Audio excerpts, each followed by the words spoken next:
Hey everyone. So today we're going to go over 10.5 notes, and I have this pulled up. Remember this FOIL, FOIL, right? And so what we're going to talk about today is going backwards from FOIL. We're starting with the basic form x squared plus bx plus c. Now you might think a quadratic formula, I've mentioned that before, ax squared plus bx plus c, right? In this case it's simplified because a is going to be 1, right? That's why there's nothing out front of the x squared. So just a standard x squared. And I'm doing it in this um, Word document, but here's the original notes. As you can see, everything matches the same. So when you look at your notes and it doesn't look exactly the same, it's fine. I just copied it over because I couldn't write in this as well. Um, so just follow along, fill out your notes as normal. Everything should be exactly the same. Just wanted to point that out. We're just doing day one here, which are these examples here. Now I already filled out a lot of stuff because if I filled it out as I went, it's really long, right? Because I really want to explain things. Um, and so with that in mind, I'm just going to go over why I filled out things the way I did. I think it's a little easier. And referring it back to this is the best way for me to try and explain why. So I said it's working back from FOIL. So with FOIL, what'd you start with? Started with two binomials, right? 1, 2, that's two terms. 1, 2, that's two terms, right? So each of these is a binomial. So two different binomials multiplying by each other. And that got you the trinomial, which is 1, 2, 3 different things, right? Number x, x squared. Right? In this case, it's the same idea, but we're working backwards. So we're starting with x squared, x, number, right? And there's some numbers with that x, right? But in the general sense, those are the three different kinds of terms you have. So it's a trinomial. So for factoring, working backwards from a trinomial, final product of FOIL, to a product of two, well, what did I say we started with? Two different binomials, right? So that's why I filled it like that. So we're going from trinomial to two different binomials, right? So it's just working backwards from FOIL. And that's what this is saying right here. When you start with, and this is just the example they have, x plus 3 times x plus 5, two different binomials, you can FOIL to get a trinomial, right? And that's going to be an answer similar to this. In this case, when we factor this number here, we actually get the example it gave. So x plus 3, x plus 5. When you FOIL this out, you get x squared plus 8x plus 15. You can go through FOIL, right? First, x times x. Well, I said this is a simplified version because you're always going to have x and x because it's x squared. So that's what this is saying here. The factors of x squared, if we're working backwards, what times what's going to be x squared? It's always going to be x. X and x, right? So they're set in stone. So what we're looking at with these examples is not the first part of the binomials. We already know that's going to be x. We're looking for the second numbers, the 3 and the 5 in this case. Where did those come from? And why is it plus 3 and plus 5, right? Because those numbers can be different. They could be minus 5 or minus 3 in there. But this would be different too if it was. And I'm going to go over examples of why that might be. But the whole idea for this chapter or section is going to be looking at finding these numbers. And we're going to go why and then how, right? Why is going to be a little more depth. And at the end, I'll just kind of share this like shorthand way of looking at it. Just so if it's a little too confusing, you can always just go back to this video, go towards the end and find those like 4 tips of how to look at it. And I'll go over that in a bit, right? That'll be at the end of the video. So first I'm just going to go into the whys. So to factor this, this is what we started with, for example. And to get this answer, we're going to factor this to get this answer. So how do we look at it? We look at the factors for 15 that could add or subtract to make 8. Now, why did I choose 15? And why 8? Well, if you look, 15 and 8 came from this. We're going to use these two numbers that we found, or that were given to us, and we're going to find two numbers that relate to each of these numbers, okay? That relate to the number and to the x, right?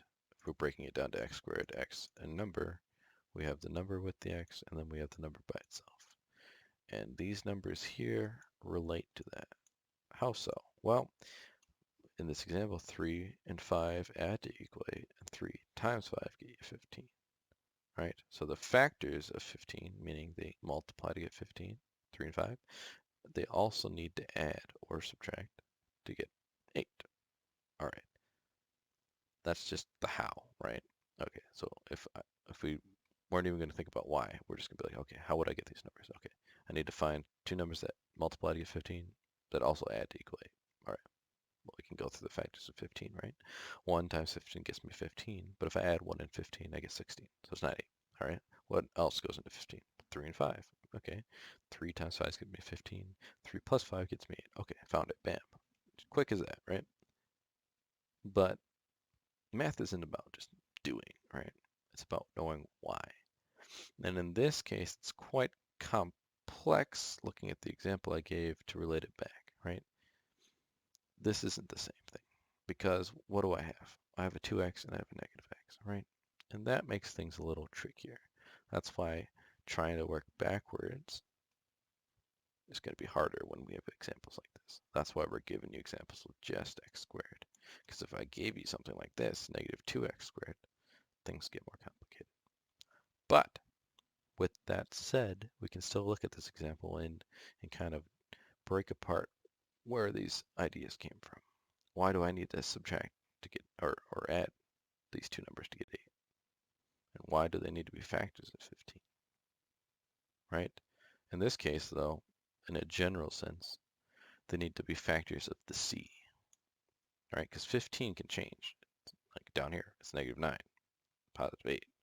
So don't get so stuck on it having to be 15. It's just whatever the number is at the end. And it's not always going to be 8.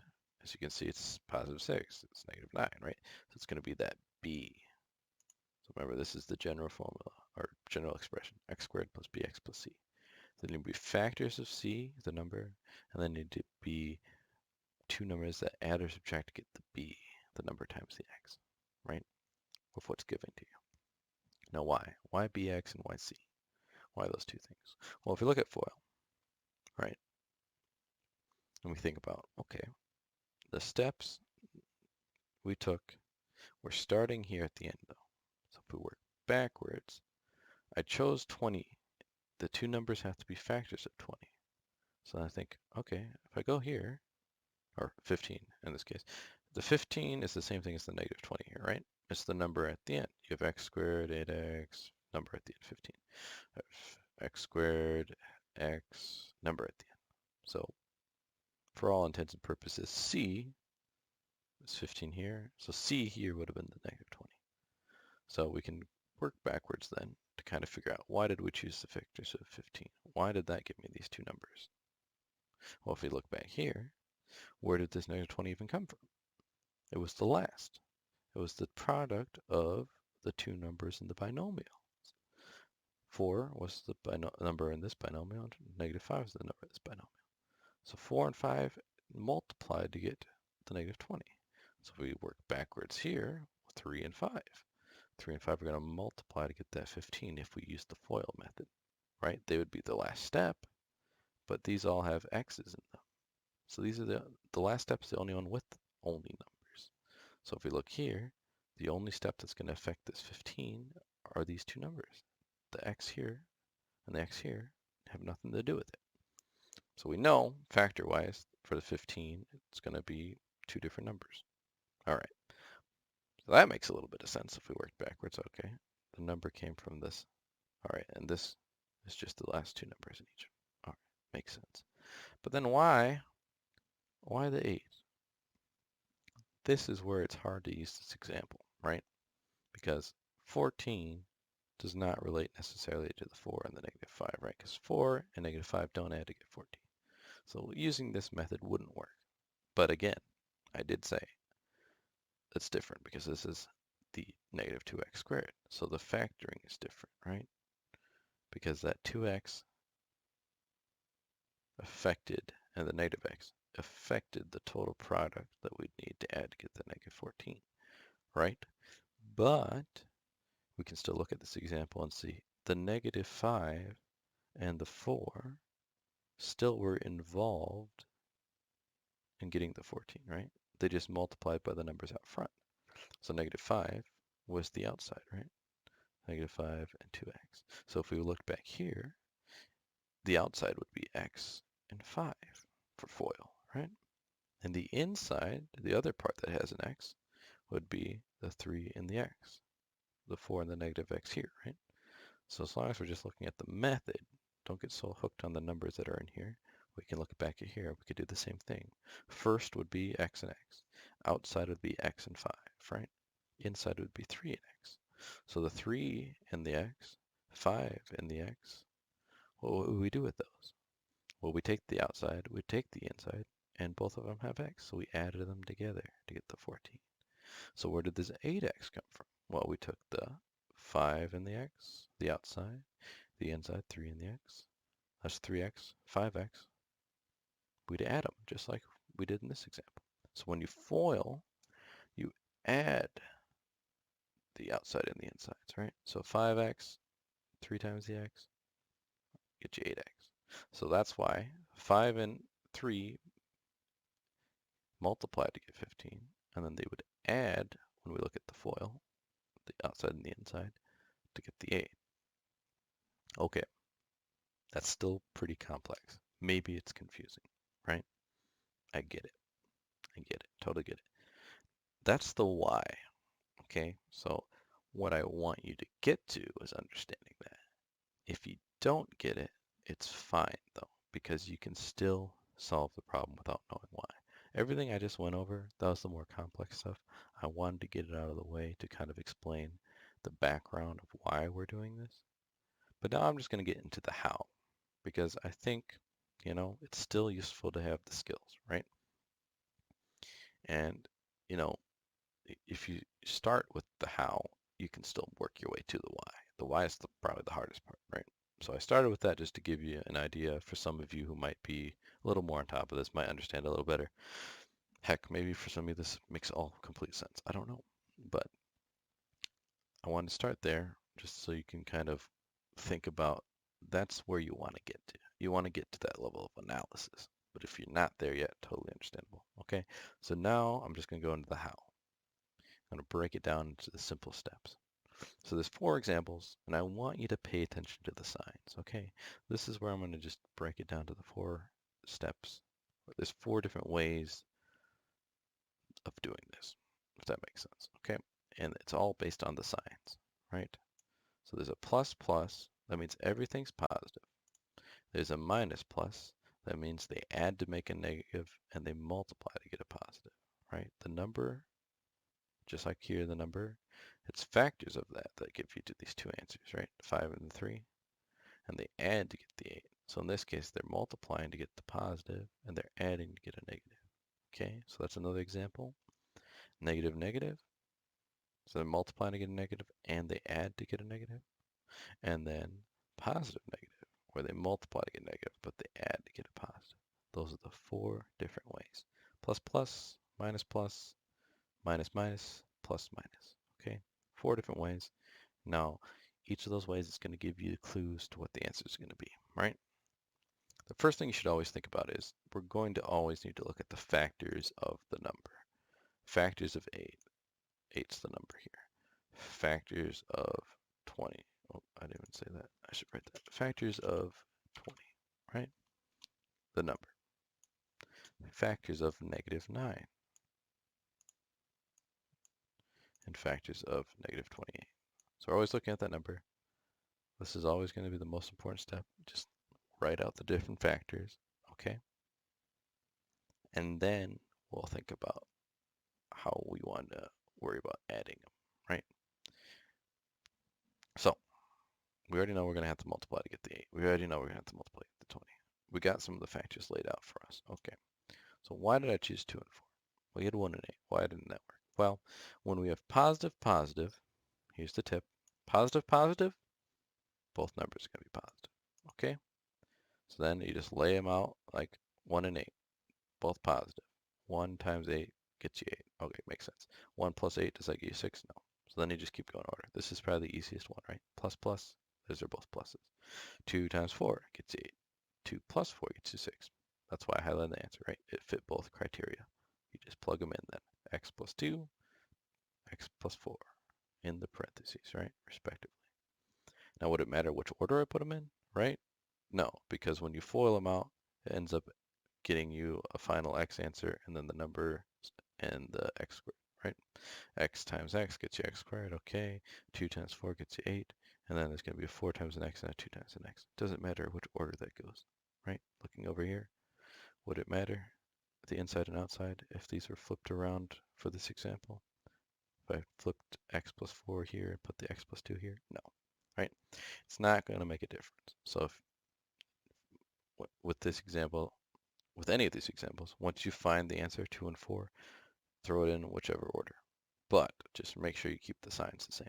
In this case, I said plus plus gets you 2 positive answers, so signs are the same, so it doesn't even matter at all.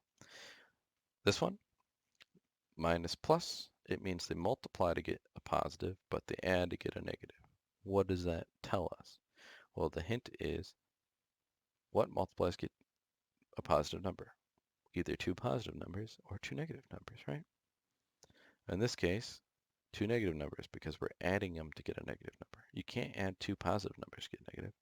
So that means we have to have both negatives because it has to multiply to be positive and they have to add to be a negative. All right? So when you have a minus plus, both the answers are negative. Okay? That's another rule. That's rule 2, you can say. So in this case, now we just want to go through the factors. 20, but they both have to be negative. So negative 1 and negative 20. Do those add to be negative 9 though? No. Negative 2 and negative 10. Those both multiply to get 20. But did they add to be negative 9? Negative 2 plus negative 10? No. That's negative 12, right? And then negative 4 and negative 5. I'm just going up, right? Negative 1, negative 2, negative 4. I'm just going in order. So negative 4 times negative 5. That gets you 20. Negative 4 plus negative 5? Yep. That gets you the negative 9. That's the right answer. So plug them in with their signs. X minus 4 now, right? X minus 5. Now, again, they're both negative, so it doesn't matter which order you put them in. No. So you can flip them around too. All right. Down here, the third rule, you have minus minus. What does that mean? Well, they multiply to be negative, meaning what? One's positive, one's negative, right?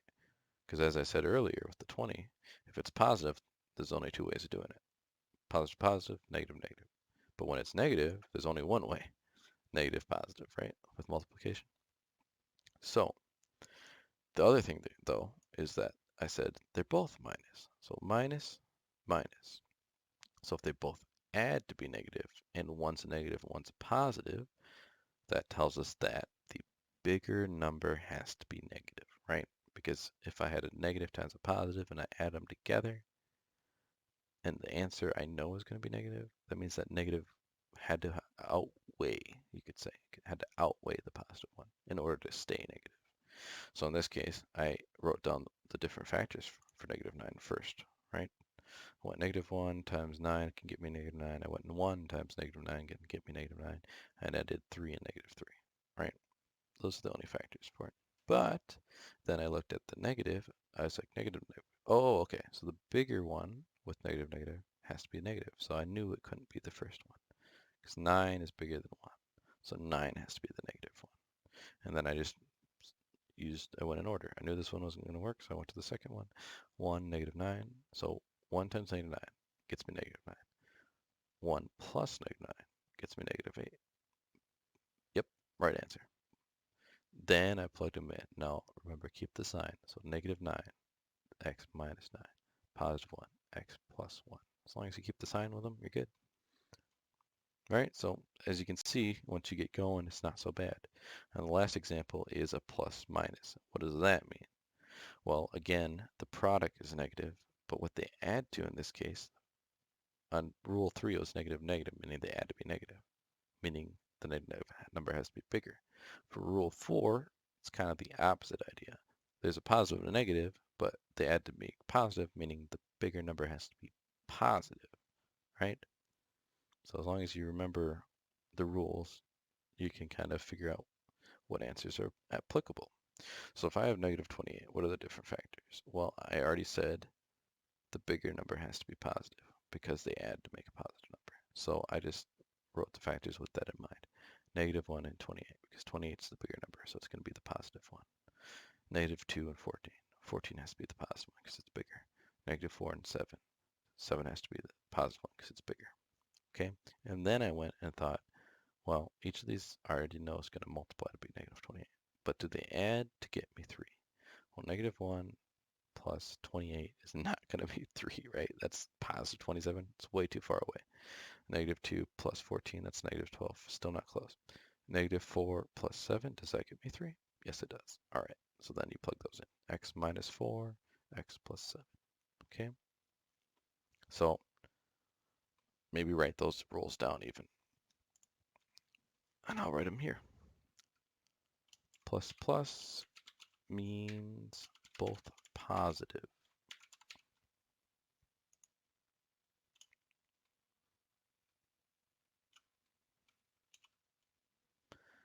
Minus plus means both negative.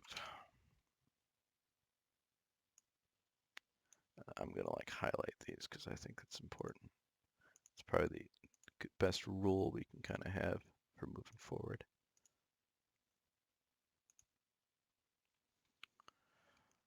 Minus minus. Oh, I don't like that. Minus.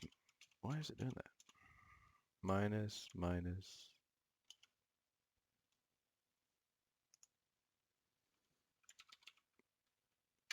Means bigger negative and smaller positive number, right? And plus minus, oops, if I can do this right, means bigger positive and smaller negative.